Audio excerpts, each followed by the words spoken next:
मैं मेरा गोल का भतीजा आ गया है। किधर क्या करेगा बोल दो जो हाय दीवार ले ले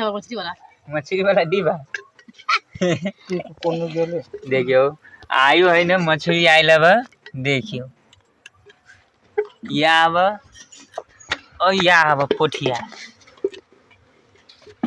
एगो या बन रहल है माछ फ्राई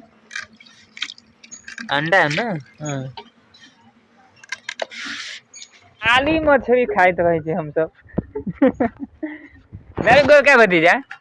मछली खाबी आय फिर मछली भतीजा हम पूरे घर के आदमी सब खाए खाली मछली अभी हमारा घर ना रे हमरा वो मुर्गा मुर्गी से भी मुर्गा मुर्गी से ठीक है वो 40 से 45 दिन में ही इतने दवाई पे पूरे तैयार करिए। अभी मछलियों सब में ज्यादा दवाई होते न पड़े